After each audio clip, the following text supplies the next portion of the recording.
नमस्कार, मैं अंकित आपका स्वागत करता हूँ अपने चैनल आपका यूपी न्यूज़ 10 में। इस वक्त मेरी मौजूदगी उत्तर प्रदेश के फ़तेहगंज पश्चिमी थाना क्षेत्र के अंतर्गत मौड़ली गांव में है और मेरे साथ इस वक्त फ्रेम में जिस व्यक्ति को आप देख रहे हैं, इस व्यक्ति के साथ एक ऐसी घटना को अंजाम दिया गया है, जिसने कभी इन्होंने कभी कल्पना भी नहीं की होगी। दरअसल इनकी एक बहन है, जो एक परंपरा की भेंट चढ़ चुकी है। क्या कुछ पूरा मामला है, हम इनसे जानेंगे और जानने समझने का प्रयास करेंगे कि आखिरकार ऐसा क्यों हुआ और जिन लोगों ने इनके बहन के साथ जिस घटना को अंजाम दिया है, वो आखिरकार क्यों किया गया है। जबकि हमारे प्रदेश में बीजेपी सरकार है और लॉ एंड ऑर्डर इसकी दुहाई दी जाती है, क्योंकि सबसे ज़्यादा सख्त कानून यूपी का ही माना जाता है। उस सब के बावजूद भी आज इस व्यक्ति के साथ उस घटना को अंजाम दिया गया है। हम सीधा इनसे रूबरू होते हैं, बातचीत करते हैं और जानने और समझने का प्रयास करते हैं कि आखिरकार क्यों ऐसा कुछ हुआ है। पूरन लाल जी, ये बताइए कि जिसके साथ इस घटना को अंजाम दिया गया है, वो है कौन आपकी? वो हमारी बहन है सर, एक ही बहन है बस। क्या नाम है उनका? लक्ष्मी। लक्ष्मी। लक्ष्मी जी की शादी कब हुई थी?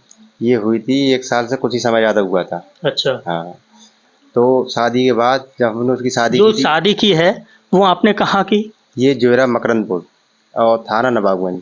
अच्छा, मतलब बरेली का ही नवाबगंज में। हाँ, हाँ। ठीक है, ठीक। तो शादी के बाद फिर कैसा क्या हुआ? शादी के बाद ऐसा हुआ, कहने का मतलब हमारे जैसे हम बहुत गरीब आदमी हैं, जी, जितना हमारा बस हो सका हमने शादी की, जितना दहेज हमें देने का वो भी दिया। जी। उसके बाद इन लोगों ने ये हमारी बहन को बहुत टॉर्चर करते थे। कहते थे कि अपनी बहन से पैसे लेके आओ, अपने भाई से, और हमें मोटरसाइकिल दिलवाओ, ये दिलवाओ, ऐसे बहुत ही सारी माँग करते थे। तो हमारी बहन को पता ही था कि हमारा भाई कैसा है। वो जब जब जब शादी हुई थी, तो उस वक़्त दहेज को लेकर कोई माँग नहीं थी? कोई माँग नहीं थी। ये कह रहे थे हमारे भगवान का दिया हुआ हमारे पास सब कुछ है, हमें कुछ नहीं चाहिए।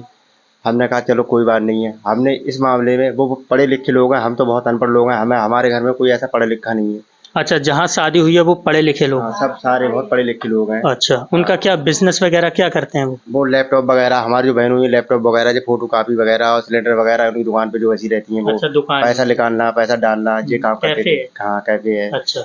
हाँ। और उनके परिवार में कौन-कौन है? उनके परिवार में उनके भाई हैं 3, गुड्डू हैं और प्रेम हैं, और हमारे बहनों का नाम सतपाल है, ये मंझले वाले हैं। अच्छा। हाँ, सबसे बड़े गुड्डू।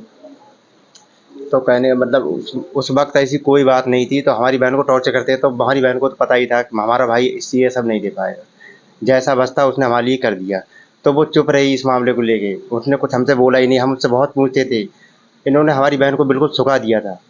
बिल्कुल ही। हाँ, हम उससे पूछते थे कि जब तू यहाँ थी तो ऐसी नहीं है, वहाँ जाके तू ऐसी क्यों हो रही है? वो तो सब सही लोग हैं, हुँ। वहाँ तो कोई कमी भी नहीं है। वो उसने कभी बताया ही नहीं हमें ये सब। तो ये सब जब इन लोगों ने दवाई उसे खिलाई थी, हम गुड्डू हैं और उसकी जेठानी पूनम है और हमारे बहनों, ये 3 लोगों ने मिलके उसे ज़हर पिलाया। अच्छा, ज़हर पिलाया। हाँ, ज़हर पिलाया। ये ज़हर पिलाया आपको कैसे पता चला? ये हमारे पास फ़ोन आया, हमारे पास नहीं, मैं कोका कोला कंपनी में फैक्ट्री में काम करता हूँ, वृंदावन है जो। अच्छा। हाँ, हमारे चाचा के पास फ़ोन आया, ठीक है? हमारे चाचा के पास फ़ोन आया, तो फ़ोन भी आया हमारे पास। तो फ़ोन इन लोगों ने ये कहा कि वो भी ठीक है, अभी ठीक है, कोई बात नहीं है। हम गए दूसरे दिन के लिए। जब हम गए दूसरे दिन के लिए जब गए, तो हमारी बहन बोल नहीं पा रही थी। तो हमें चलो कोई बात नहीं, इसे ठीक कराओ, फिर मामला जैसे बात करते हैं। ऐसी कोई बात नहीं, ये हमारे घर पे डाल के रुके भी नहीं और चले गए। अच्छा, वो आपके घर पे यहाँ दे गए? हाँ, आपकी बहन को? हमारी बहन को। बीमार हालत में? हाँ, अच्छा। और हमारे पास 1 रुपया नहीं था सर। तो हमने सोचा चलो कोई बात नहीं है, अभी इसे भर्ती कराते हैं। हमने भर्ती कराया, इन लोगों बहुत पहले प्रार्थना की, आ जाओ, देख लो हमारी बहन को, जैसे क्या बात है, क्या बात नहीं है। इन्होंने कुछ नहीं बताया। हमारी बहन वहाँ पे दम तोड़ रही थी, पड़े-पड़े ये कह रही थी तू मुझे लेके चल थाने, में सब कुछ बताऊँगी, अब सब बताऊँगी। हाँ, उसे हम थाने भी लेके गए फिर। उसके बाद में फिर उसे एडमिट कराया हमने। जब आप थाने लेकर गए तो वहाँ क्या हुआ? वहाँ सर जो उसने बताने की थी वो सब बताया कि हमें ज़हर पिलाया। क्या कहते हैं, गुड्डू और उसकी वो जेठानी पूनम और हमारे क्या कहते हैं उसके जो पति हैं सतपाल, उनने ज़हर पिलाया। हाँ, और मेरा भाई इतना-इतना पैसा लगा चुका है, ले के कहाँ-कहाँ से ले के आ रहा है मुझे पता नहीं है। तो ये सब कहने के बावजूद वहाँ पे थाने में सब लोग ये बोले कोई बात नहीं है, अब इसे ठीक कराओ, अभी ठीक कराओ, आगे की जो कार्रवाई है हम करेंगे। उन्होंने सब कुछ जो लिखा और ये बोले कोई बात नहीं, आपका रात में मुकदमा दर्ज हो जाएगा, दूसरे दिन को आपको इसकी कॉपी मिल जाएगी। हाँ, उसके बावजूद हम ले गए उसे। हाँ, फिर डिस्ट्रिक्ट में भर्ती कराया, उसके बाद वो 11 रात के 11 बजे 23 तारीख को वहीं दम तोड़ गई। अच्छा, जब उन्होंने आपके पास छोड़कर गए थे तो मरने से कितने दिन पहले छोड़ के गए थे वो? बनने से काफ़ी दिन पहले 8 दिन तो हमने यहाँ राजश्री में भर्ती रखी थी उसे। अच्छा, हाँ, करीब 10 दिन हमने इलाज कराया है उसका। राजश्री में, हाँ, ठीक है। उसके बाद आप उसको डिस्ट्रिक्ट लेकर चले फिर गए। वहाँ से बयान करा के हमने डिस्ट्रिक्ट में भर्ती कराया। हमारे पास पैसे भी नहीं थे। हमने कहा चलो सरकारी है, इसका भी लाभ ले लें थोड़ा बहुत। हुँ, तो वो हुआ, रात में दम तोड़ गई थी 11 बजे 23 तारीख को। अच्छा। हाँ, फिर उसके बाद? उसके बाद तो अब ये मुकाम ये चल ही रहा है। हमने जो लिखवा दिया, अब देखो क्या सुनवाई होती है हमारी। हम तो बहुत गरीब आदमी हैं। वो लोग ये भी कह रहे थे कि हमारी पहुँच है, तुम कुछ नहीं कर पाओगे, 1 लाख रुपए भर देंगे, 2 लाख भर देंगे, तुम हमारा कुछ नहीं कर पाओगे, तुम क्या कर लोगे? अच्छा, ना तुम पढ़े लिखे हो, ना तुम कहीं भागते हो, ना भाग सकते हो, ना कहीं दौड़ सकते हो। अब पूरा डिफेंड ही नहीं पे है।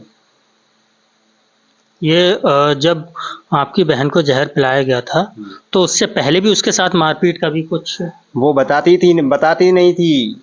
मारपीट करते थे जी, हाँ, पीड़ा तो हमने उससे पूछा, वो कभी हमें बताती नहीं ये बात को कि हमारा भाई गरीब है, चलो कोई बात नहीं, हम जैसे भी करके। हर औरत ये समझती है कि जहाँ जैसे एक बार जब ब्याह जिसका हो जाता है, सोचता है सबसे पहले ये सोचती है कि हम यही ज़िंदगी कट जाए हमारी, जैसे भी कटे। मगर इन लोगों ने हमारे साथ बहुत बुरा किया है। और जब आपकी बहन की शादी हुई थी, तो बीच-बीच कभी आप उससे मिलने नहीं जाते थे? जाते थे उसके सर, घर? जाते थे। जब जाते थे तो क्या देखते थे वहाँ पर? देखते थे सर, तो उस समय ये इस हिसाब से रहते थे जैसे कोई बात पता नहीं लगे, या ऐसी बात वैसी बात, इस हिसाब से रहते थे। ये बात आप भी समझते होगे। हाँ। तो उसको देखकर ऐसा नहीं लगता था कि ये किसी पीड़ा में है या किसी प्रकार से इसको कोई समस्या है? अरे वो रोती थी, आंसू भर आती, हमसे पूछते हैं, उसके आंखों में आंसू आ जाते थे कि अच्छा, अपने भाई से हम कहेंगे तो और ये परेशान होगा, जैसे तैसे तो उसने हमारी शादी की है। वो हम जानते हैं कैसे की है कैसे नहीं की है। अच्छा, तो आपने पूछा, जब आप घर गए तो आपने पूछा भी होगा कोई दिक्कत परेशानी? हाँ, पूछते थे। तो वो बताती नहीं थी? हाँ, वो इसी मारे नहीं बताती थी, हमारा भाई क्या करेगा जी, ये तो और मर जाएगा। आपके परिवार में आपके माता-पिता नहीं हैं? माता पिता है नहीं सर, खाली हम हैं और हमारी बीवी है, एक छोटी सी बच्ची है। अच्छा, हाँ। तो बहन की शादी आप ही ने आप की? ही हम ही ने की थी, अपनी शादी भी हमने अपने आप से ही की थी। अच्छा, हाँ। और परिवार में कौन-कौन है? और हमारे चाचा हैं। अच्छा, हाँ, चाचा हैं, हमारी चाची है, हमारा भाई है एक, और चचेरा भाई है बस। तो आपने जो एफआईआर की वो कब की है? वो हमने 22 तारीख को की थी, और उससे पहले भी हमने एफआईआर कर दी थी, क्यों हमारी बहन ने जब हमें बताया, उससे पहले भी हम तहरीर दे के आए थे। फिर उस पर क्या कुछ कार्रवाई हुई? अब आगे की कार्रवाई सर हमें पता नहीं है, अभी तो हम मौन में बैठे हैं, हमारी बहन का देहांत हुआ है करके, अभी हम कहीं जा नहीं सकते। जी। हाँ, अब आगे देखते हैं और हो के आएंगे। तो जो एफआईआर हुई है अभी तक उसका कुछ आपको मतलब बताया नहीं गया कि कहाँ तक पहुँची है कार्रवाई, हाँ, है नहीं ना? नहीं नहीं। अच्छा, और जो ससुराल पक्ष के लोग हैं वो अभी भी गाँव में ही हैं या क्या? सर हमें पता ही नहीं है, हम तो बात ही नहीं करना है, क्या बात करें ऐसे आदमी से। पुलिस ने कुछ आश्वासन दिया आपको? हाँ, क्या कहा पुलिस ने? पुलिस ने ये कहा कि कार्रवाई जारी है आपकी, कोई ऐसी टेंशन वाली बात नहीं है, जो आपने लिखवाया है उसी माध्यम से हम चल रहे हैं, उन्होंने हमसे ये कहा था। हाँ। तो ये थे पूरन लाल जी, और इनकी बहन को जहर देकर मार दिया है, ऐसा इनका कहना है। उसके ससुराल में काफ़ी प्रताड़ित किया करते थे लेन देन को लेकर।